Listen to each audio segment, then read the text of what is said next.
देखिएगा स्टूडेंट, हाँ देखो हम लोगों ने law of triangle, law of parallel दोनों ही सीख लिए थे, ठीक है। और हम लोगों ने ये सीखा था कि कभी भी अगर कोई वेक्टर ए से बी की ओर जा रहा हो और बी से सी की ओर जा रहा हो तो रिजल्टेंट वेक्टर किधर की ओर जाएगा, थर्ड साइड की ओर जाएगा, लेकिन रिवर्स ऑर्डर में जाएगा। अगर मैं इसे ए वेक्टर कहता हूँ, इसे मैं बी वेक्टर कहता हूँ, तो मैं इसे सी वेक्टर कहूँगा।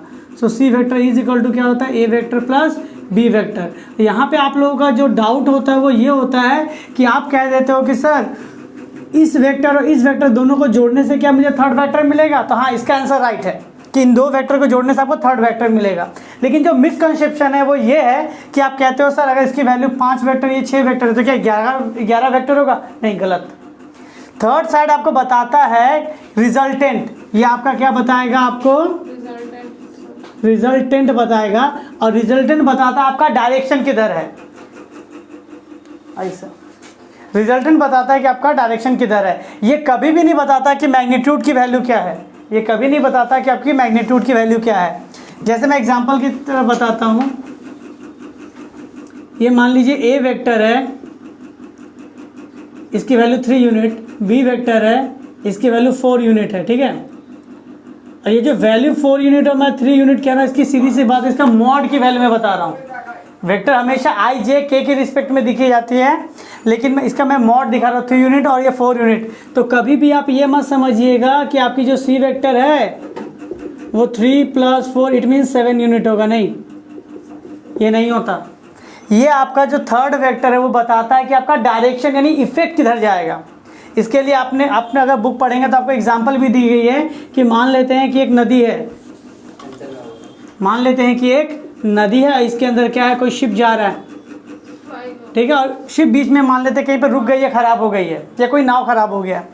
इस पॉइंट से मैं एक रोप इधर लेके जाऊँ, यहाँ पे ए व्यक्ति है और यहाँ पे क्या है आपका बी एक व्यक्ति है।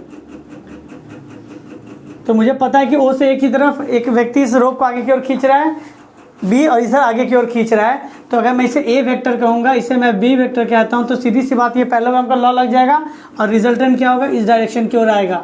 तो ये बताता है आपका क्या कि उसका इफेक्ट किस डायरेक्शन में जाएगा। ये कभी भी नहीं होता कि उसकी दो न्यूमेरिकल वैल्यू को मैं ऐड कर दूँ और वो मेरा थर्ड वेक्टर का वैल्यू हो जाए। नहीं, वो आपको बताता है कि उसका इफेक्ट किधर जाएगा, ठीक है। आई होप आप लोगों ने इसको पढ़ा होगा, आप इसे नोट डाउन कर लीजिए। तो देखिए आपका तब सवाल आ जाएगा कि सर अगर आपने कहा कि किसी भी पैरेललोग्राम के अंदर अगर ये मान लेते हैं P वेक्टर रिप्रेजेंट कर रहा है और ये मेरा क्या कर रहा है, Q वेक्टर की ओर रिप्रेजेंट कर रहा है, तो आप कहते हो कि सर ये R वेक्टर की ओर रिप्रेजेंट करेगा, इसकी डायरेक्शन होगी, ठीक है, कि ये इफेक्ट हमेशा इधर की ओर जाएगा, आपकी नाव इधर जा रही है। लेकिन सर मुझे इसकी न्यूमेरिकल वैल्यू चाहिए कि अगर मैं इधर 4 न्यूटन का फोर्स लगाऊं और इधर मैं अगर 12 न्यूटन का फोर्स लगाऊं तो मेरी ऑब्जेक्ट किधर जाएगी। तो देखिए आप लॉजिकल बात है कि अगर ये 12 न्यूटन का फोर्स लगा रहा है, 4 न्यूटन का फोर्स लगा रहा है, तो ये नाव हमेशा हल्की सी इधर झुकी होगी। और अगर ये उल्टा हो, जैसे कि मान लेते हैं 4 न्यूटन का फोर्स है, 12 न्यूटन का फोर्स है, तो ये आपका ऑब्जेक्ट क्या होगा, सीधी से ये जाएगा सेंटर में, इन दोनों के बीच में, लेकिन एक हल्का सा इसकी तरफ इसका क्या होगा, स्लाइटली वैल्यू ज़्यादा होगी, इसकी तरफ तो ज़्यादा डिपेंडेंट रहेगा क्योंकि इधर वैल्यू ज़्यादा है। अगर ये उल्टा हो जाए, इधर अगर 12 न्यूटन का मैं फोर्स लगा दूँ, इधर मैं 4 न्यूटन का फोर्स लगा दूँ, तो कहेंगे सर इधर ज़्यादा ताकत लग रही है, ये चीज़ थोड़ी इधर झुकी हुई होगी और कुछ नहीं। तो सर ये झुकी हुई इतना हम लोग समझ सकते हैं, लेकिन सर मुझे एग्जैक्ट वैल्यू चाहिए कि कितना डिग्री पे झुका हुआ होगा, इसकी जो झुकाव होगी वो कितने डिग्री पे होगी, और अगर सर ये अगर ज़्यादा तो इसकी झुकाव इधर कितने डिग्री पे होगी। तो मुझे एंगल चाहिए दोनों के बीच में, रिजल्टेंट का एंगल क्या होगा, रिजल्टेंट के वैल्यू का numerical value, it means magnitude के साथ, कि अगर मैं इधर 2 न्यूटन दूँ, उधर मैं 4 न्यूटन दूँ और एक में सर्टेन एंगल हो, तो बताइए मेरी वैल्यू क्या होगी। तो इसके लिए हमें क्या करना पड़ेगा, इसे सॉल्व करना पड़ेगा, और इसे हम लोग सॉल्व करेंगे क्या, पैरेललोग्राम के लॉ के हेल्प से, ठीक है। और हम लोग पैरेललोग्राम के ऊपर इसको ड्रॉ करेंगे। तो सपोज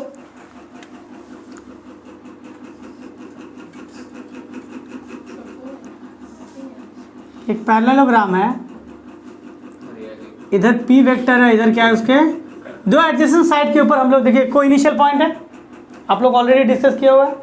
तो O A and O B दो इनिशियल पॉइंट हो गए, O से A P वेक्टर, O से B Q वेक्टर की रिप्रेजेंटेशन है। तो हमें पता है कि P के एक पैरेलल वेक्टर हो जाएगी और इसके इधर एक पैरेलल, लॉ ऑफ पैरेललोग्राम के अंदर हम लोग पढ़ा है। ठीक है, इसे सी पॉइंट दिया गया है, सॉल्व करने में सुविधा होगा और कुछ नहीं। तो मेरा रिजल्ट हमेशा इधर की ओर आएगा आर, ठीक है, रिजल्टेंट। अब सवाल आता है कि सर आपने कह दिया इधर रिजल्टेंट आती है, मैं यहाँ पे एंगल, देखिए मैं यहाँ पूरा एंगल ले रहा हूँ, angle AOC theta degree. It means parallelogram के ऊपर ये दोनों वेक्टर P और Q के बीच का एंगल है ये क्या है? Angle between P and Q। आप अगर इस चैप्टर में कहोगे कि सर कुछ गिने चुने इंपॉर्टेंट फॉर्मूलाज बताइए, तो ये बहुत ज़्यादा इंपॉर्टेंट फॉर्मूला है, ठीक है। थीटा का एंगल क्या है? अब बात किया जाता है कि सर एक और एंगल मुझे दिख रहा है, देखिए ये एंगल AOB। इट मीन्स इससे वो कितना डिग्री का एंगल बना रहा है? सपोज आपका पूरा एंगल 60 डिग्री का है, अगर ये इधर 40 डिग्री का एंगल बनाता है तो मुझे पता चल जाएगा 20 डिग्री का एंगल होगा, आपको कोई डाउट होना नहीं चाहिए, ठीक है। तो आपको पता चल जाएगा कि वो नाव कितनी डिग्री किधर झुकी है। मेरे इसमें अंदर 2 ही सवाल था ना कि सर रिजल्टेंट की वैल्यू बताइए और कितना डिग्री झुका इसकी वैल्यू बताइए। बहुत लोग कहते हैं सर 90 डिग्री का होगा झुका हुआ, जो आपको हम लोग डिस्कस कर रहे थे लास्ट डे। तो हम लोग मान लेते हैं ये जो वैल्यू है वो बेस से कितना डिग्री झुका हुआ है? 5। सो 5 एंगल क्या है आपका? एंगल AOB, ये आपको 5 मानते हैं क्या है?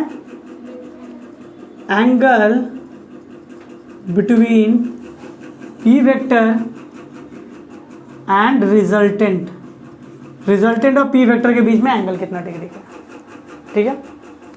अब हम इसे सॉल्व करना है। तो देखिए हम लोग इसको सॉल्व करने के लिए क्या करते हैं, सबसे पहले अगर ये ओवरऑल वैल्यू थीटा है, ये ओवरऑल वैल्यू क्या थी मेरी? थीटा थी। सपोज मैं इसको इधर लिख दूँ, ठीक है, और ये वैल्यू क्या था मेरा? 5 है, ठीक है। देखिए ये एंगल थीटा है कि नहीं? तो देखिए यहाँ पे पैरेलल लाइन की प्रॉपर्टी लगती है, अगर ये एंगल थीटा है तो ये क्या होगा? करस्पॉन्डिंग एंगल है, ये करस्पॉन्डिंग एंगल का वैल्यू क्या हो जाएगा? थीटा हो जाएगा, ठीक है।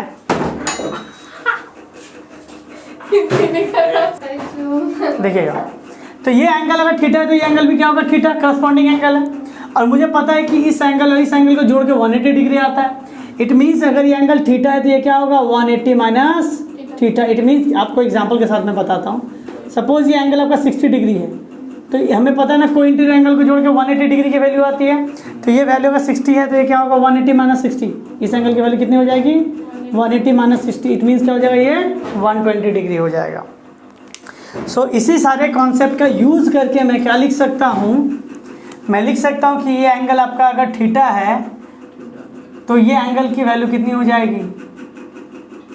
दो पैरेलल लाइन है ना, ये लाइन इसके पैरेलल है। अगर ये एंगल थीटा है तो ये एंगल और इस एंगल को जोड़ के 180 डिग्री की वैल्यू आनी चाहिए। तो इसकी वैल्यू क्या हो जाएगी? 180 डिग्री माइनस थीटा। और हम कंस्ट्रक्शन के लिए क्या करेंगे? बी से एक परपेंडिकुलर लाइन क्या करेंगे? इस OA वेक्टर के लाइन के ऊपर गिरा देंगे। सो हम लोग क्या करेंगे? We draw BD perpendicular. तो हम लोगों ने क्या किया? BD एक परपेंडिकुलर ड्रॉ किया, क्या? OA वेक्टर के डायरेक्शन में, जो कब मिलता है? जब OA को प्रोसीड करके आगे की ओर बढ़ाई जाए तो D बिंदु पे काट देता है। सो मैंने परपेंडिकुलर खींचा तो इसकी वैल्यू कितनी होगी? 90। तो अब देखिए इसकी वैल्यू मुझे पता है 90 है। अच्छा अब देखिए अगर किसी भी स्ट्रेट लाइन एंगल के अंदर अगर ये वैल्यू आपकी 150 डिग्री है तो ये एंगल क्या होगा? 180 माइनस 150, इट मीन्स 30 डिग्री। सो ये एंगल अगर 180 माइनस थीटा है तो इस एंगल की वैल्यू क्या हो सकती है बताइए? 180 माइनस थीटा, यही ना था 180 माइनस 150 था। तो उसी कॉन्सेप्ट में अगर मैं लिखूं तो इसको मैं क्या लिख सकता हूँ? ये आपका है थीटा, कट गया, इसकी वैल्यू क्या आ गई? थीटा। सो एंगल आपका ये क्या निकला? थीटा। सो मैं लिख सकता हूँ यहाँ पे क्या? Angle BAD is equal to क्या निकला आपका? थीटा। क्लियर है यहाँ तक? अब हमें यहाँ पे कुछ वैल्यूज़ की ज़रूरत होगी। देखिएगा अगर मैं ट्रायंगल BAD लूँ, इन ट्रायंगल BAD, ठीक है, तो चलिए हम लोग ट्राइंगल BAD में दो चीज़ें निकालेंगे, एक निकालेंगे साइन थीटा की वैल्यू और एक निकालेंगे कॉस थीटा की वैल्यू। साइन थीटा की वैल्यू क्या होती है? Perpendicular by hypotenuse. क्या होगी value? Perpendicular by hypotenuse. Perpendicular के जगह पे क्या लिख देंगे? BD, हाइपोटेनस के जगह पे क्या लिखेंगे? AB। ठीक है, सो BD की वैल्यू क्या हो जाएगी? BD की वैल्यू मैं लिख सकता हूँ, क्या हो जाएगा? BD की वैल्यू क्या होगी? AB sine theta, AB sine theta. थोड़ा पढ़ लिया हम लोग, पढ़ ले थोड़ा। AB की वैल्यू क्या होगी? देखिए ये अगर Q वेक्टर है तो ये भी क्या होगा? Q वेक्टर, क्यों पैरेलल साइड है तो क्या लिखेंगे इसे? Q vector sine theta. BD की वैल्यू पता चल गई। अच्छा, हमने क्या कहा था? एक और चीज़ निकालने के लिए कहा गया था, क्या? Cos theta. क्या होता है कॉस थीटा की वैल्यू? Base by hypotenuse. क्या होगा? AD by AB, base by hypotenuse. ठीक है, सो मैं यहाँ पे क्या लिख सकता हूँ? AD is equals to AB cos theta लिख सकते हैं यहाँ पे, हाँ या ना? AB की वैल्यू क्या थी? Q cos theta, AD is equal to, ठीक है, AD की वैल्यू में मिल गई Q कॉस थीटा। ठीक है, अब देखिए आपको यहाँ पे दिख रहा होगा ये OBD, ये जो ट्राइंगल है वो राइट एंगल ट्राइंगल है। क्यों? इस जगह पे 90 डिग्री है, तो मैं लिख सकता हूँ triangle OBD is right angle triangle. So अगर ये राइट एंगल ट्राइंगल है, इट मीन्स ये पाइथागोरस थ्योरम को फॉलो करेगा। अब पाइथागोरस थ्योरम में क्या था? हाइपोटेनस किसके स्क्वायर के बराबर है? बेस और परपेंडिकुलर के सम के स्क्वायर के बराबर है। सो मैं लिख सकता हूँ हाइपोटेनस का स्क्वायर, इट मीन्स OB का square is equal to base OD का स्क्वायर प्लस BD का स्क्वायर। देख लीजिए, ठीक है, और OD की जगह पे मैं क्या लिख सकता हूँ? OA plus AD, OA plus AD का स्क्वायर प्लस BD का स्क्वायर। ठीक है, अब मैं इसे क्या करता हूँ? फॉर्मूला में तोड़ देता हूँ। तो A प्लस B का होल स्क्वायर क्या हो जाएगा? A square B square 2AB plus BD square. ठीक है, यहाँ तक क्लियर है? किसी को डाउट है? ठीक है, अब हम लोग इसके अंदर क्या करेंगे? वैल्यू पुटअप करेंगे। तो देखिए OA square plus AD square plus 2, OA की वैल्यू कितनी है आपको पता है? P, हाँ या ना? तो मैं इसके यहाँ पे क्या लिख सकता हूँ? P vector. AD की वैल्यू पता है आपको? Q cos theta. तो मैं यहाँ पे AD की वैल्यू क्या लिख देता हूँ? Q cos theta. और BD की वैल्यू आपको क्या पता है? Q sin theta, Q sin theta का होल स्क्वायर। ठीक है, अच्छा अब देखिए OA की वैल्यू को पता थी? P, तो क्या हो जाएगा? P वेक्टर का स्क्वायर। AD की वैल्यू क्या है? AD का Q cos theta, Q cos theta हो जाएगा। ठीक है, तो मैं यहाँ पे थोड़ा एरो हटा देता हूँ, लिखने में असुविधा हो रहा है थोड़ा। ठीक है, तो क्या हो जाएगा? Q स्क्वायर, AD की वैल्यू क्या थी? Q cos थीटा, तो हो जाएगा क्या? Q cos थीटा का होल स्क्वायर।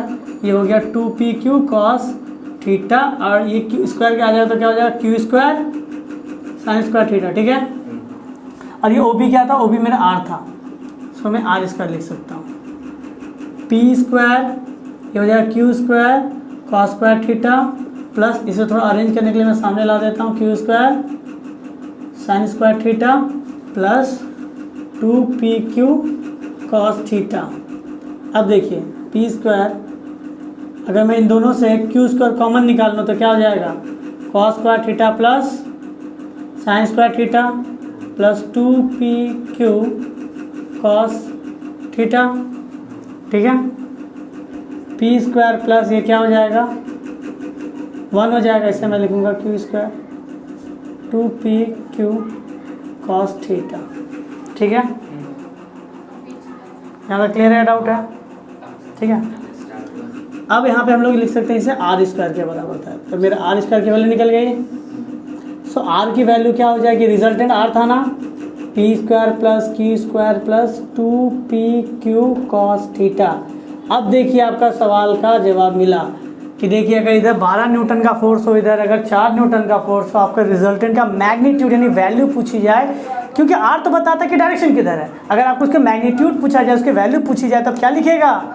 12 का स्क्वायर प्लस 4 का square plus 2 × 12 × 4 cos theta. It means angle कितना डिग्री का बन रहा है उस पर भी मैग्नीट्यूड डिपेंडेंट है, क्योंकि थीटा की वैल्यू अगर 0 हो जाए तो सब 0 से मल्टीप्लाई हो जाएगा, 1 भी हो जाएगा तो 2pq रहेगा। तो ये हुआ आपका मैग्नीट्यूड कि रिजल्टेंट की वैल्यू क्या होगी, इसका मान कितना होगा, न्यूमेरिकल नंबर में और यूनिट के साथ उसकी वैल्यू क्या होगी, ये था वैल्यू।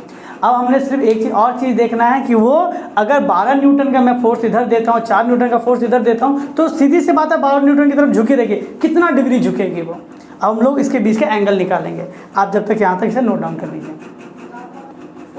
चलिए देखिएगा, मुझे ये 2 डेटा की ज़रूरत पड़ेगी इसलिए मैंने लिख लिया उसको थोड़ा, बाकी सब चीज़ों को हटा दिया।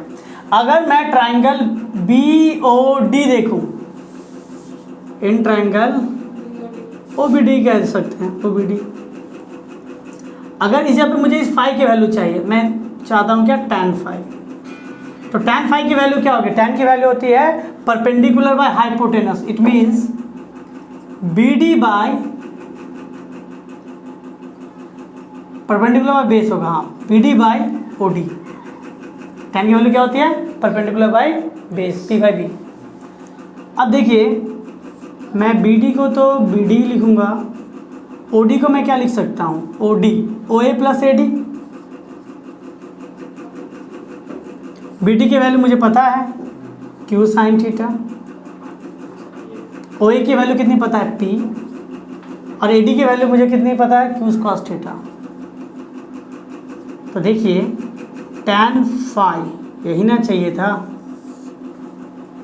अगर आपसे सिर्फ पूछा है कि कितना एंगल पे झुका हुआ होगा, तो फाई इज इक्वल टू आप क्या लिखिए, tan को उधर भेज दीजिएगा, तो हो जाएगा tan inverse overall Q sine theta by P plus Q cos theta. ठीक है, ये सारी चीज़ें एक तरफ। तो आपसे अगर पूछा जाए कि वो कितना झुकाव होगा किस साइड की ओर, तो आपका ये फाई की वैल्यू निकालना पड़ेगा। आप इसे नोट डाउन कर लीजिए, और इसके कुछ स्पेशल केसेस हैं जो डिस्कस करेंगे अभी। देखिए अब बात करते हैं क्या केस 1 के बारे में। केस 1 क्या है?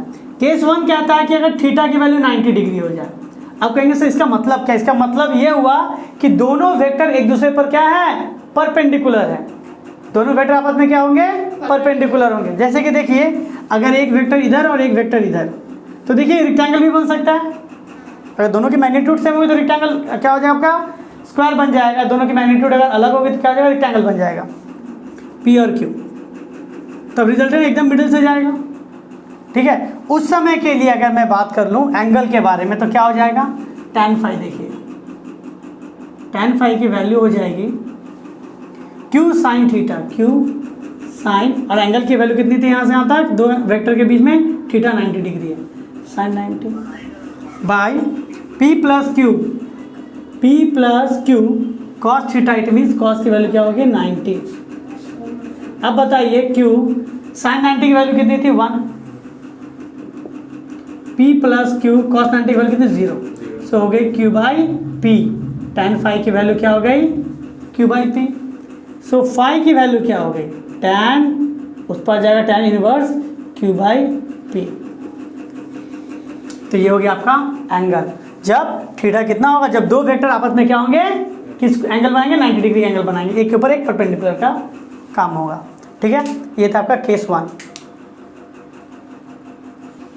देखिएगा केस 2। केस 2 कह रहा है when theta is equal to 0 degree. अब देखिए 0 डिग्री का मतलब क्या होता है।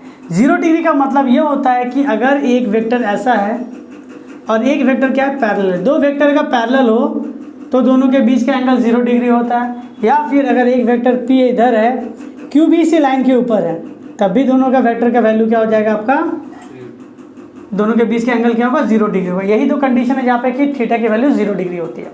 अगर दो वेक्टर ऐसा, अब देखिए दोनों का डायरेक्शन भी एक मैं दिखा दूँ, मैं सेम है, दोनों का बीच का एंगल भी सेम मैंने कर दिया। सब कुछ मैंने सेम कर दिया, थीटा 0 है, तो आप देख सकते हैं, बताइए रिजल्टेंट किधर जाएगा, इधर ही जाएगा, बट इसे मैथमेटिकली प्रूव करना है। तो देखिए एंगल क्या लिखेंगे, तब लिखा जाएगा so tan phi is equal to, देखिए क्या था, Q sine theta, Q sine 0 degree by P plus Q cos 0 degree. अब देखिए साइन 0 की वैल्यू क्या होती है 0, तो 0 इंटू समथिंग क्या हो जाएगा, इसकी वैल्यू cos 0 1 होता है, 0 इंटू समथिंग क्या हो जाएगा 0, तो tan फाई, tan की वैल्यू क्या हो जाती है, tan की फाई क्या वैल्यू देता है बताइए, तो tan 0 कंपेयर कर दीजिएगा तो क्या होगा 0 डिग्री। तो ध्यान से देखिए उसमें कोई एंगल ही नहीं होगा, उसी डायरेक्शन में चला जाएगा, तो आपका रिजल्टेंट भी उसी डायरेक्शन में जाएगा। ये हमने क्या हुआ मैथमेटिकली भी प्रूव किया। अब केस 3 क्या कहता है आपका कि अगर थीटा की वैल्यू 180 डिग्री हो, 180 डिग्री कहने का मतलब क्या है, 180 डिग्री कहने का मतलब ये हो गया कि P वेक्टर इस डायरेक्शन की ओर जा रहा है और Q वेक्टर इस डायरेक्शन की ओर जा रहा है, ठीक है, Q वेक्टर की ओर जा रहा है, और ये हमको पता है क्या होगा, कोई इनिशियल पॉइंट होगा। तो देखिए इसका रिजल्टेंट क्या होगा, अब इन दोनों के बीच की वैल्यू होगी क्या 180 डिग्री। अब इसका रिजल्टेंट क्या होगा, इन सब केसों में देखते हैं, tan फाई Q साइन कितना हो जाएगा 180 degree, P plus Q cos 180 degree. और हम लोगों ने जनरल फार्मूला के अंदर और ट्रिग्नोमेट्री के अंदर चैप्टर में ऑलरेडी डिस्कस किया है, साइन 180 का जब स्लोप बनाते तो आप लोग को पता है, तो ये क्या था 0 डिग्री π/2 और ये 80, 180 पे क्या आ रहा था 0 आ रहा था कि नहीं, एक्सिस को टच कर रहा है, तो वैल्यू क्या हो जाती थी 0, तो Q into 0 P plus Q cos 180 की वैल्यू क्या थी -1, तो माइनस हो जाएगा tan फाई, tan फाई की वैल्यू क्या हो जाएगी 0, तो देखिए फिर आपकी वैल्यू क्या आ गई 0 डिग्री, तो यहाँ पर भी रिजल्टेंट क्या होगा 0 डिग्री ही होगा, ठीक है। लेकिन इसके अंदर कुछ कंडीशन उसके बारे में और डिस्कस कर। देखिए हम लोगों ने देख लिया एंगल तो होगा 0 डिग्री का, अब वो मूव किधर करेगा, अब उसकी मैग्नीट्यूड क्या होगी, तो मैं इसके लिए रिजल्टेंट का वैल्यू ले लेता हूँ। सो आर स्क्वायर की वैल्यू क्या थी, P square plus q square plus 2pq, very good, cos theta. और थीटा जब कितना लिखना 180 डिग्री, और कॉस 180 की वैल्यू कितनी थी, देखिए सर ये भूल गए क्या, -1, ये 0, ये π/2, ये क्या था पाई पे क्या रहा था -1 को टच कर रहा था वाई एक्सिस, हाँ, तो क्या हो जाती है इसकी value P square plus q square plus 2pq -1, तो हो गया P square plus q square minus 2pq। ध्यान से देखिए ये होल स्क्वायर का फॉर्मूला है किसका, -q का होल स्क्वायर किसके बराबर है आर स्क्वायर। अगर मैं इन दोनों का स्क्वायर हटा दूं तो क्या आ जाएगा, r is equal to P minus Q. अब देखिए इस कंडीशन में क्या होगा, अगर p की वैल्यू ज़्यादा है तो p की तरफ, क्योंकि वैल्यू मैग्नीट्यूड ज़्यादा था तो q अपनी तरफ नेगेटिव साइड लेके चला जाएगा। तो ये था आपका केस 3, आप इसे नोट डाउन कर लीजिए। चलिए अब हम लोग पढ़ते हैं क्या, पॉलीगन रूल, बहुत ही इंपॉर्टेंट है पॉलीगन रूल। चलिए सर देखते हैं पॉलीगन रूल क्या कहता है। पॉलीगन रूल कहता है if a number of vectors are represented in a magnitude and direction by the sides of an open polygon. देखिए इसमें क्या कहा गया, नंबर्स ऑफ वेक्टर, अगर आपके पास बहुत सारे वेक्टर्स हैं और आप उसे पॉलीगन के साइड के ऊपर रिप्रेजेंट कर सकते हैं, ठीक है, कर पा रहे हैं, तो जो उसका रिजल्टेंट होगा then there resultant will be represented in magnitude and direction by the closing side of polygon taken in reverse order. देखिए सवाल क्या कह रहा है, सवाल कह रहा है कि अगर आपके पास बहुत सारे वेक्टर्स हैं, ठीक है, और आप उन सभी को पॉलीगन के साइड के ऊपर रिप्रेजेंट कर पाते हो, तो जो आपका रिजल्टेंट वेक्टर होगा वो पॉलीगन, ओपन पॉलीगन के ऊपर आप रिप्रेजेंट कर पा रहे हो, तो आपका जो रिजल्टेंट पॉलीगन होगा, जो रिजल्टेंट वेक्टर होगा वो क्या होगा, उस ओपन पॉलीगन का जो क्लोजिंग जो साइड जा रही है उसी का मान होगा, यानी उसी के मैग्नीट्यूड होगी, लेकिन उसका ऑर्डर क्या होगा, रिवर्स।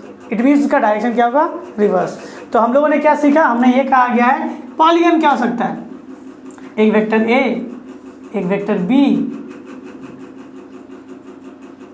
एक वेक्टर सी, देखिए सबके मैग्नीट्यूड में अलग अलग दिखा रहा हूँ, ठीक है, एक वेक्टर डी, एक वेक्टर ई,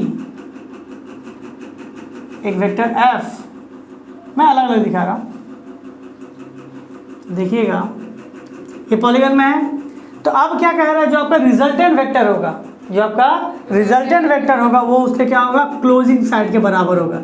यानी ये मेरा इनिशियल पॉइंट, ये मेरा फाइनल पॉइंट। लेकिन रिवर्स ऑर्डर में देखिए, आप ये ऑर्डर में सजा हुआ था ना, इधर से इधर जा रहा था, तो सीधी सी बात इधर आना चाहिए था। लेकिन ये क्या कह रहा है, रिवर्स ऑर्डर, यानी इधर ना आके वो क्या होगा, इधर से उधर जाएगा।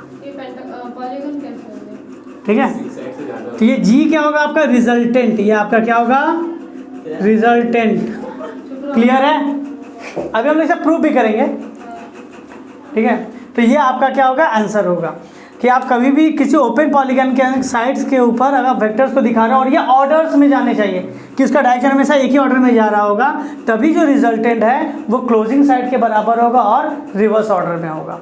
ठीक है, अब इसके देखिए, इसको सॉल्व करने के लिए इसकी जो वैल्यू होती है उसके लिए स्टेटमेंट क्या दिया है, स्टेटमेंट बता दिया गया। अब उसके लिए हम लोग ड्राइंग करते हैं। ठीक है, तो देखिए सवाल में आपका दिया है कोई इनिशियल पॉइंट से 4 वेक्टर निकाला है। कोई इनिशियल पॉइंट से कितने वेक्टर निकाले, 4, और चारों का मैग्नीट्यूड कर दिया है अलग अलग।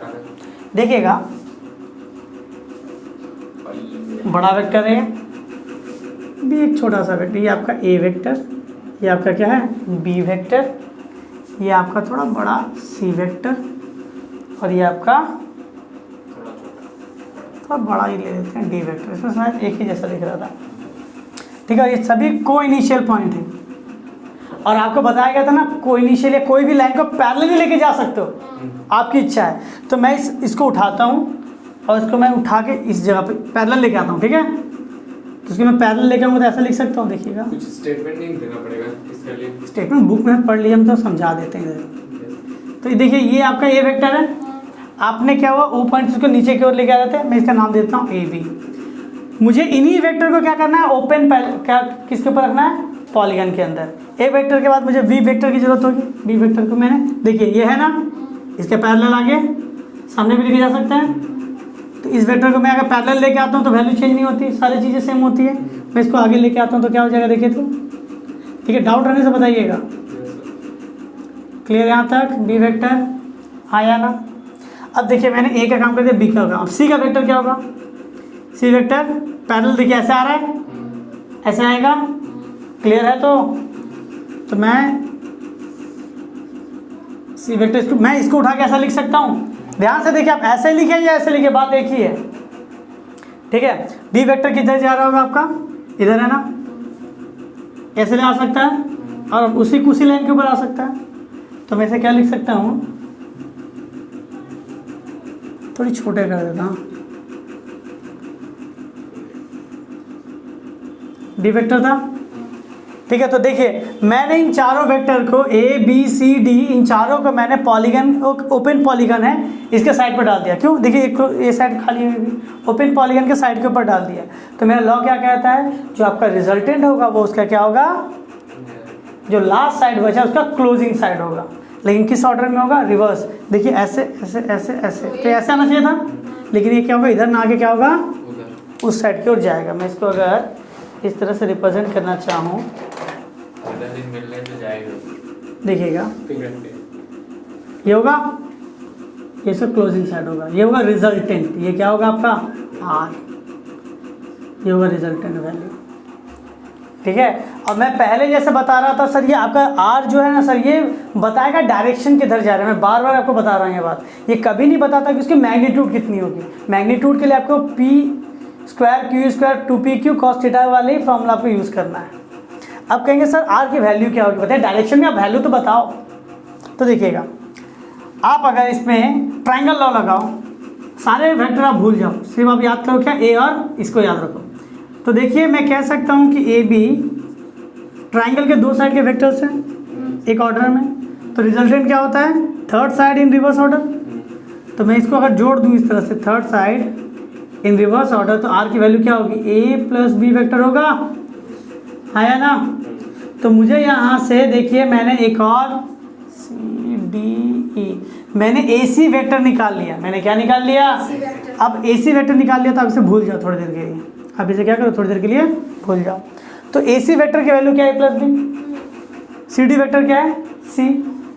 तो अगर मैं इनको ट्राइंगल के दो साइड समझूं, A प्लस बी और C, तो रिजल्टेंट क्या होगा, ये सेम ऑर्डर में रिवर्स ऑर्डर होगा। और इसकी वैल्यू क्या हो जाएगी, तो फर्स्ट प्लस ये, तो इसकी वैल्यू क्या हो जाएगी, A plus B plus C।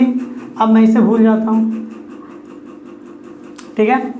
अब देखिए, अब इसके अंदर देखिए मुझे एक नया वेक्टर मिल गया है, ये एक डायरेक्शन साइड पता, देखिए ये भी ट्राइंगल के अंदर के ऊपर दो साइड है, पहला और ये दूसरा सेम ऑर्डर में, तो रिजल्टेंट R होगा। तो यहाँ पे R की वैल्यू क्या हो जाएगी बताइए, A plus B plus C plus और ये D, डी होगा ना। आप इसे R वेक्टर मानिए या E वेक्टर मानिए, ये सारे क्या थे आपके वेक्टर्स ही हैं, ठीक है। ये आपका लॉ ऑफ पॉलीगन है, या पॉलीगन रूल जिसे आप कहेंगे, ठीक है। आप इसे उतार सकते हैं, लेकिन इसमें एक और मैं बात बता दूं, अगर मैं इसको R की जगह E से रिप्रेजेंट करूँ, तो रिजल्टेंट के लिए था, अगर मान लेते हैं कि R जो आपको E से रिप्रेजेंट करता है, इफ मैं क्या करता हूँ, इफ R को मैं E से रिप्रेजेंट करूँ, तो मैं लिख सकता हूँ E vector is equal to A vector plus B vector plus C vector plus D vector, हाँ या ना, हाँ या ना। अच्छा, अगर मैं इसके डायरेक्शन चेंज कर दूँ तो क्या होगा बताइए, तो डायरेक्शन, अगर मैं इसका डायरेक्शन चेंज करता हूँ तो क्या होता है, फॉर्मूला बताइए, तो जो वेक्टर है उसके ऊपर आगे माइनस साइन लग जाता है, तो इसको E को मैं माइनस E लिख सकता हूँ। अगर मैं इसका ऑर्डर चेंज करूँ, इफ वी चेंज ऑर्डर, तो ये माइनस E वेक्टर हो जाएगा बराबर, हाँ या ना। और माइनस E को मैं उधर भेज दूंगा, देखिए अगर इसमें अगर माइनस E वेक्टर अगर मैं ऐड कर दूं, इसके अंदर अगर मैं माइनस E वेक्टर को क्या करता हूं, अगर ऐड कर देता हूं, तो देखिए क्या हो जाएगा, उधर जाने से A vector plus B vector, देखिए मैं इसको अच्छे समझाने की कोशिश करता, वेक्टर से नहीं, इसको नाम से दिखाते हैं। जैसे आप पहले क्या लिखते थे, आप लिखते थे AB वेक्टर प्लस B, देखिए ये वेक्टर यही ना है, फिर क्या था आपका BC vector, CD vector, DE vector, ठीक है, ये क्या था आपका AE वेक्टर के बराबर होता था, ठीक है। मैंने क्या किया है, AE को मैंने, AE वेक्टर मुझे डायरेक्शन चेंज करना था, तो मैंने इसके जस्ट क्या किया, साइन चेंज कर, AE वेक्टर था ना, अब मुझे AE ना करके मैं उसे क्या कर रहा हूँ, EA कर दे रहा हूँ, क्या कर दे रहा हूँ, तो क्या हो जाएगा, माइनस साइन हो जाएगा, कोई डाउट नहीं आता। तो ये हो जाएगा AB vector, BC vector, CD vector, DE vector. हमको पता है कि आप अगर किसी का टर्मिनल पॉइंट और इनिशियल पॉइंट को चेंज करते हो तो साइन चेंज हो जाता है। अब मैं इसको इधर अगर ले आऊँ तो क्या हो जाएगा, देखिएगा AB vector, BC vector, CD vector, DE vector plus EA vector होगा, इज इक्वल टू क्या हो गया, 0। इसको मैं क्या नाम से बुलाता था, A B C D E vector, यानी ओवरऑल डिस्प्लेसमेंट कितनी हो गई है, 0, इसीलिए आपका वेक्टर क्या आ रहा है, 0, क्योंकि डिस्प्लेसमेंट उसी पॉइंट पर आकर पहुंच गया ना, तो डिस्प्लेसमेंट क्या हो गई, 0। और डिस्प्लेसमेंट 0 तो देखिए दिखा गया, क्योंकि ये मैग्नीट्यूड नहीं दिखाता, ये आपका दिखाता है ओवरऑल आपको डिस्प्लेसमेंट, यानी आपका ऑब्जेक्ट कहाँ जाएगा, यानी ऑब्जेक्ट घूम फिर के आपको एक ही जगह पहुँच जाएगा, उसके अंदर किसी प्रकार की डिस्प्लेसमेंट नहीं होगी। समझ आया यहाँ तक, क्या कोई डाउट है, क्लियर है? तो चलिए देखिएगा, अब हमें क्या प्रूव करना है कि वेक्टर एडिशन क्या होता है, कम्यूटेटिव एंड एसोसिएटिव होता है। तो देखिए एडिशन से आपको इस बात का याद होना चाहिए कि मैंने पहले ही बताया था कि वेक्टर एडिशन कभी भी अलजेब्रिक एडिशन नहीं होता, यानी 2 + 3 कभी भी 5 वेक्टर के अंदर नहीं होगा, वो उसे वेक्टर लॉ फॉलो करना पड़ता है। वेक्टर लॉ क्या था, P² Q² वाला कंडीशन, क्लियर है? तो देखिएगा वेक्टर एडिशन कम्यूटेटिव होता है। कम्यूटेटिव क्या होता है समझिएगा, अगर फर्स्ट डिजिट का अगर मैं ऑपरेशन यानी प्लस माइनस किसी भी सेकेंड के साथ करता हूँ तो वो सेकेंड और फर्स्ट के साथ भी सेम वैल्यू आनी चाहिए, तो वही आपका होता है कम्यूटेटिव। अब तो समझते हैं इसे,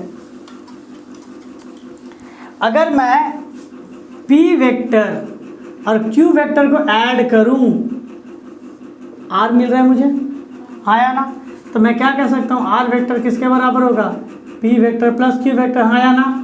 मुझे प्रूव करना है कि इसका एडिशन क्या होता है, कम्यूटेटिव भी होता है और साथ ही साथ एसोसिएटिव भी होता है। तो मुझे पहला क्या मिला कि रिजल्टेंट P प्लस Q होगा। क्लियर है? अब मैं इसे अगर पैरेललोग्राम के साइड में दिखा दूँ, ठीक है, Q इधर गया तो Q इधर भी जा सकता है, हाँ या ना? पैरेलल हो तो इक्वल होते हैं, और मैंने इक्वल फैक्टर आप लोगों को पढ़ाया भी है। ये क्या डिनोमिनेटर ऊपर की ओर, डिनोमिनेटर बोल रहे सॉरी, बेस अगर ऊपर की ओर चल जाए तो क्या होगा? पैरेलल होगा। पैरेलल वैल्यू चेंज नहीं होती, साइन चेंज नहीं होती। अगर मैं इसको इस ऑर्डर में लेके जाऊँ, पहले तो मैं इस ऑर्डर में जा रहा था, अब मैं इस ऑर्डर में जाऊँ, तो देखिए लॉ ऑफ ट्रायंगल क्या कहता है, अगर ये पहले साइड है दूसरा साइड है तो तीसरा रिवर्स ऑर्डर में जाएगा। तो मैं यहाँ से लिख सकता हूँ कि R वेक्टर किसके बराबर होगा? Q vector plus P vector, हाँ या ना? तो देखिए दोनों में रिजल्टेंट तो सेम ही है, आपका इफेक्ट तो एक ही जगह पे दिख रहा है। तो मैं दोनों को अगर मैं कंबाइन कर लूँ तो मैं लिख सकता हूँ P वेक्टर और Q वेक्टर की वैल्यू क्या होगी? Q वेक्टर और P वेक्टर के बराबर होती है। यही ना, देखिए फर्स्ट सेकंड, सेकंड फर्स्ट, ये क्या कहलाया आपका? Commutative property. तो वेक्टर एडिशन क्या होता है आपका? कम्यूटेटिव होता है। अब हम लोग क्या देखेंगे? Associative property. एसोसिएटिव प्रॉपर्टी के लिए मिनिमम हमें क्या कह सकते हैं, हम एसोसिएटिव प्रॉपर्टी के लिए हमें 3 वेक्टर की जरूरत होती है। आप कम्यूटेटिव के लिए 2 वेक्टर का उपयोग करेंगे और आपको एसोसिएटिव के लिए कितना वेक्टर आपको कम से कम चाहिए होता है? कम से कम क्या आपको 3 ही वेक्टर दिखाने होते हैं। तो यहाँ मिटा दे रहे हैं आपको, देखिएगा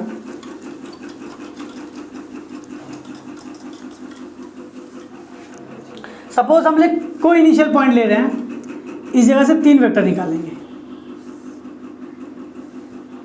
और एक P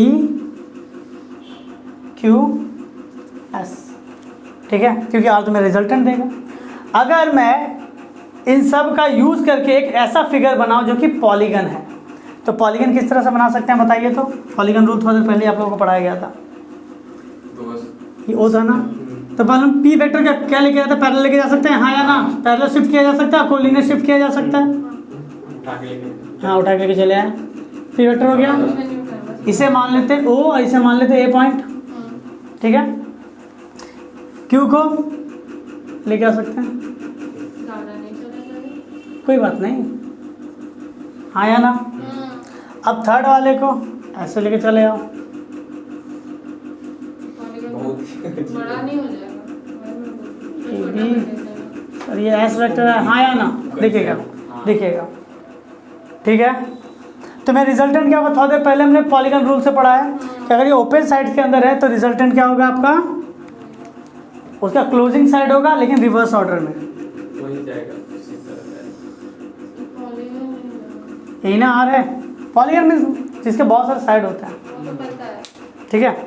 तो अब देखिए अगर मैं P वेक्टर और Q वेक्टर, अगर मैं मुझे अगर OB चाहिए तो मैं OB की वैल्यू क्या रखूंगा? देखिए देखिएगा OB की साइड की वैल्यू क्या होगी? देखिएगा इधर, अगर मैं इस पे क्या होगा, ट्रायंगल लॉ लगाऊं तो OB की वैल्यू कितनी आ जाती है बताइए? तो P vector plus Q vector, हाँ या ना? रिजल्टेंट है, ठीक। तो अब देखिए ट्रायंगल मुझे कौन सा देखना है? OB की वैल्यू पता है, OC की वैल्यू पता है, तो R की वैल्यू क्या होगी? First vector plus second vector same order में। देखिए ये इधर गया फिर इधर गया सेम ऑर्डर में, ये रिवर्स ऑर्डर में, नहीं समझ आ रहा? यही ना था, ये फर्स्ट वेक्टर ये सेकेंड वेक्टर, तो ये रिवर्स ऑर्डर में जाएगा। तो इस वेक्टर के जगह पे क्या आपका P प्लस Q, इस वेक्टर के जगह पे S है, तो R की वैल्यू क्या हो गई? P प्लस Q एक साथ फिर S, हाँ या ना? ये किसकी वैल्यू होगी? OC की वैल्यू होगी। देखिए इसकी वैल्यू P Q, तो यह हो गया P प्लस Q, इसकी वैल्यू क्या हो गई? P प्लस Q, कोई डाउट? ये P प्लस Q है और ये S है, तो सीधी सी बात है R की वैल्यू क्या होगी? P प्लस Q फिर प्लस S, हाँ या ना? लेकिन अगर मैं किसी और ट्रायंगल के थ्रू देखूं, जैसे कि अगर मैं पहले ABC को देखूं, AB की तरफ में Q जा रहा है, ठीक है, दिखेगा, ठीक है, और यहाँ पे क्या गया? BC क्या गैस गया है, तो मुझे AC चाहिए, मुझे क्या चाहिए? तो AC वेक्टर क्या होगा? देखिए ट्रायंगल के ऊपर है, इस ऑर्डर में, ये इस ऑर्डर में है, तो सीधी सी बात ये क्या होगा? रिवर्स ऑर्डर में जाएगा, इस ऑर्डर में जाएगा, हाँ या ना? तो क्या हो जाएगा इसकी वैल्यू? Q और S, Q प्लस S, हाँ या ना? देखिए अब मैं कौन सा ट्रायंगल देखूंगा? अब मैं ट्रायंगल देखूंगा OAC, तो इसकी वैल्यू P, इसकी वैल्यू क्या है? Q प्लस S, तो आर की वैल्यू क्या होगी देखिएगा, ट्राइंगल के अंदर ये तो पहला साइड है, दूसरा साइड है, तीसरा साइड रिवर्स ऑर्डर में। तो यहाँ पे आर की वैल्यू क्या हो जाएगी, पी प्लस, ये क्या होगा, Q plus S. Q plus S।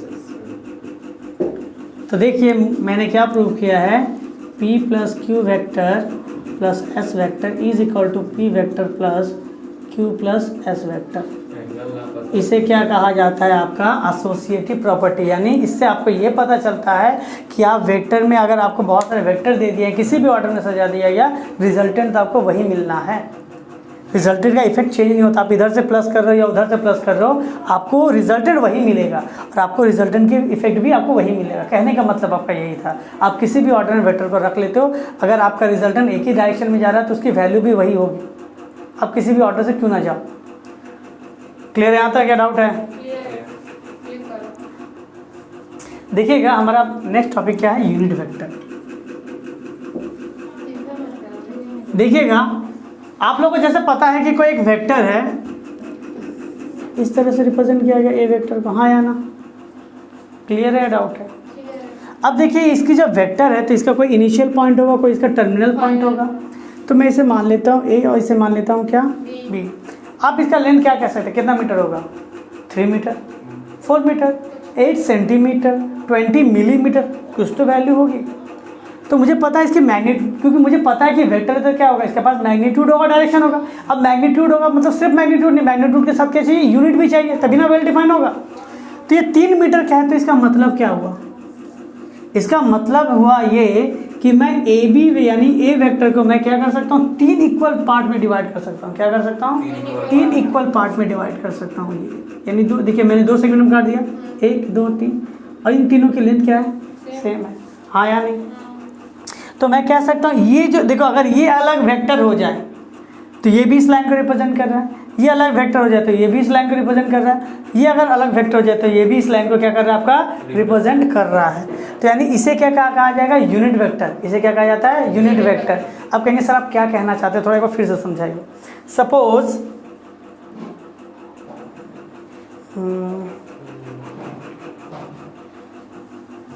अगर कोई वेक्टर है आपका,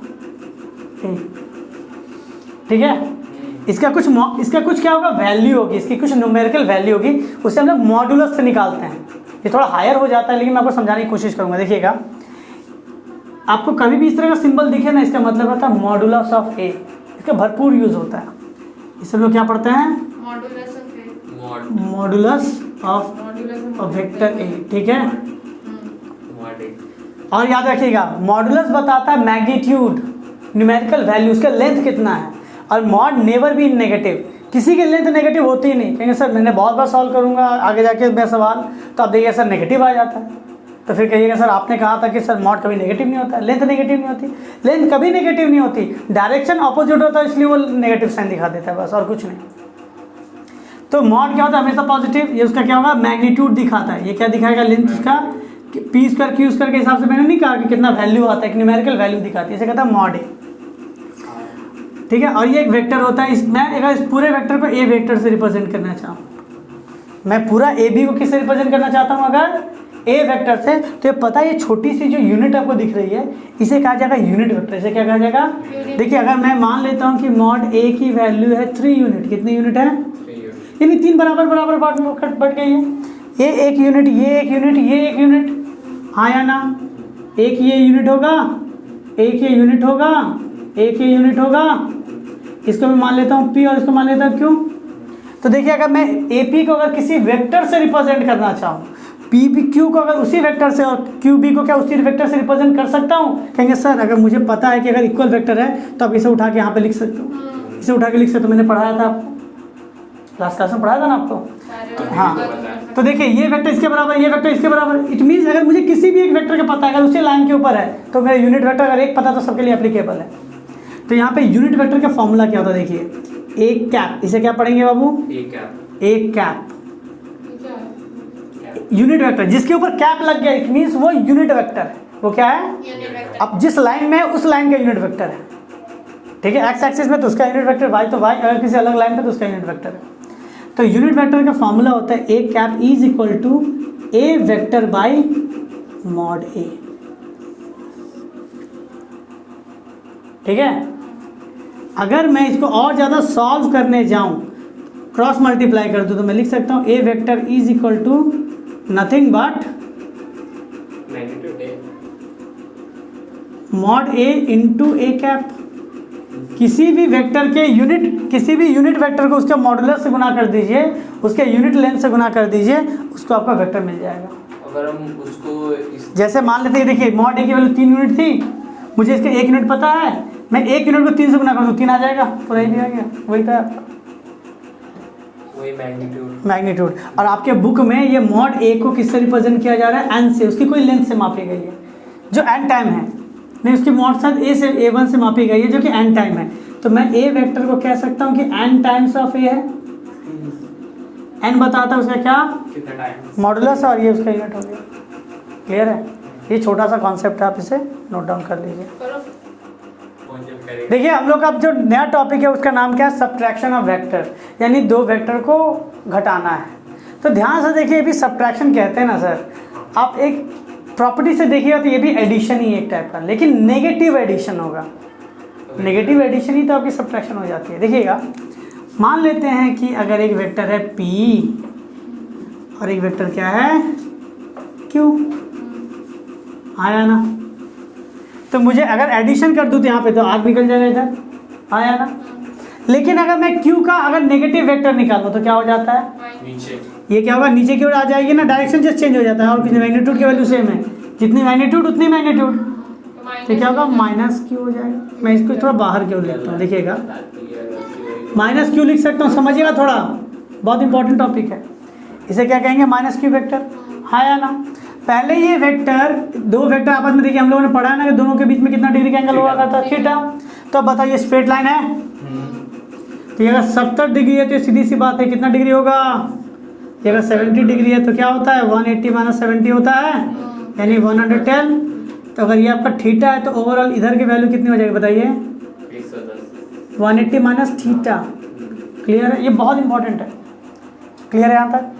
अब देखिए रिजल्टेंट, मुझे क्या पता था? देखिए मैंने पिछली बार जब बताया था तो मैंने कहा था कि इन दोनों के बीच में थीटा है। रिजल्टेंट जहाँ से गया तो रिजल्टेंट से पहले वेक्टर के बीच में एंगल फाई था, तो इसकी रिजल्टेंट क्या होगी? दोनों के, इन दोनों के बीच से जाएगी सपोज, आया ना? आर वेक्टर, कैपिटल आर लिख देते हैं।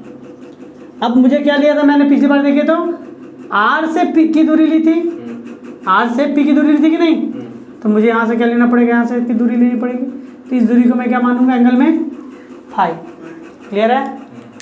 इसका एंगल क्या हो गया? फाई। समझ आया? कौन सा एंगल कहाँ से आया है? ये थीटा है, तो आपका ये 180 माइनस थीटा कहाँ से कहाँ तक की वैल्यू है? फाई कहाँ से कहाँ तक की वैल्यू है? अब देखिएगा, आप इसे पैरेललोग्राम की प्रॉपर्टी के हिसाब से समझिए ना, तो आप क्या कहेंगे कि मैं अगर दो वेक्टर को एडिशन करता हूँ तो क्या लिखा जाता है? P वेक्टर प्लस इसके वेक्टर को मैं क्या मानूंगा? Addition of minus Q vector. यही ना R वेक्टर के बराबर होगा। देखिए तो, समझा पा रहे हैं? हाँ या ना? और ये हुआ मेरा इफेक्ट, R की तरफ दिखेगा। इफेक्ट मेरा किधर दिखेगा? अगर एक वेक्टर इधर धक्का दे रहा है, एक वेक्टर इधर धक्का दे रहा है, तो रिजल्टेंट हमेशा बीच से पास होगी। ठीक है? अब कहेंगे सर इसकी न्यूमेरिकल वैल्यू कितनी होती है? ये तो होगा सब्ट्रैक्शन ऑफ वेक्टर। आप इसी को क्या लिखोगे? P minus Q vector. आप इसी को क्या लिखोगे? P minus Q vector. ठीक है? अब इसकी मैं रिजल्टेंट की वैल्यू चाहिए मुझे मैग्नीट्यूड में, तो मुझे पता था ना सर कि आर स्क्वायर की वैल्यू क्या थी? P square plus q square plus 2PQ cos theta. अब देखिए वो थीटा क्या था? P और Q के बीच का एंगल था ना, तो यहाँ P और Q के बीच का एंगल कितना डिग्री है? पहला वेक्टर और सेकंड वेक्टर के बीच में कितना डिग्री का एंगल है? इसको मैं 180 माइनस थीटा। तो क्या हो जाएगा? 180 minus theta. Cos 180 minus theta की वैल्यू कितनी होती है? Minus theta. पढ़ाया ना ट्रिग्नोमेट्री में?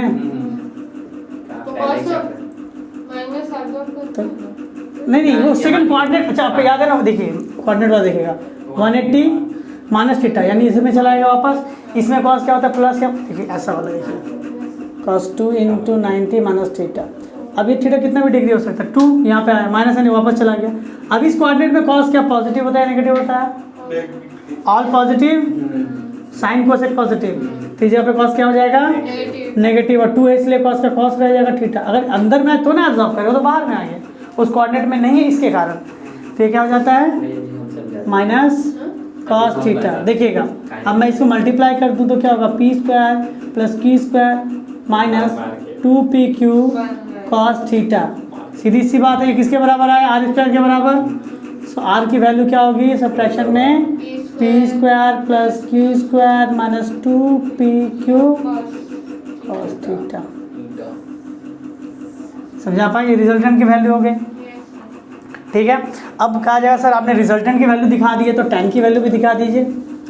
अब बताइए tan फाई की वैल्यू क्या थी वहाँ पर, याद है क्या भूल गए? हाँ, P Q sine theta, Q sine theta by P plus Q cos theta. तो यहाँ पे थीटा की जगह पे क्या लिखेंगे, 180 माइनस थीटा, ये भी क्या हो जाएगा Q कॉस ना, कॉस 180 माइनस थीटा। तो उसी कोऑर्डिनेट में गिरेगा तो इसलिए क्या हो जाएगा, Q sine theta sine theta ही हो जाएगा। हमने थोड़ा सा पहले से सॉल्व किया तो क्या होगा, माइनस Q कॉस थीटा, क्योंकि इसकी वैल्यू माइनस में आती है, तो tan फाई की वैल्यू होगी। तो कभी सब्ट्रैक्शन कहा जाएगा तो आप इसे यूज़ कीजिएगा। समझ आया?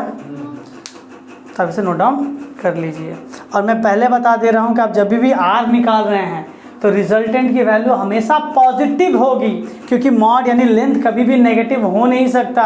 अगर नेगेटिव है तो वो जस्ट डायरेक्शन शो करता है। कभी भी आप जो लिखिएगा इसमें लिख दीजिएगा minus sign shows that it is in negative direction. ठीक है, अब इसे नोट डाउन कर लीजिए। देखिए हमारा नेक्स्ट टॉपिक है नल वेक्टर, नल या फिर जीरो वेक्टर। ठीक है, तो देखिए जीरो वेक्टर क्या है। जीरो वेक्टर का कॉन्सेप्ट तब आता है जब आप दो इक्वल वेक्टर को सब्ट्रैक्ट कर देते हो भूल से, गलती से ना आविष्कार होगा। अपना माइक्रोवेव का एग्जांपल तो पता ही हो, अधिकतर चीज़ें तो गलती से खोजी गई, सेल थ्योरी से स्टार्ट वहीं से तो हुआ। देखिएगा नल वेक्टर क्या है, ये गलती से नहीं है, जनरली मैं आपको बता दूं, दो इक्वल वेक्टर को आप कभी भी सब्ट्रैक्ट कर देते हो ना तो आपको जो आउटकम मिलता है मैग्नीट्यूड की, उसकी वैल्यू क्या होती है, उसकी वैल्यू क्या होती है, 0। दो इक्वल वेक्टर को आप अगर सब्स्टिट्यूट कर देते हो, सब्ट्रैक्ट कर देते हो तो उसकी मैग्नीट्यूड की वैल्यू क्या हो जाती है, 0। क्लियर यहाँ तक तब?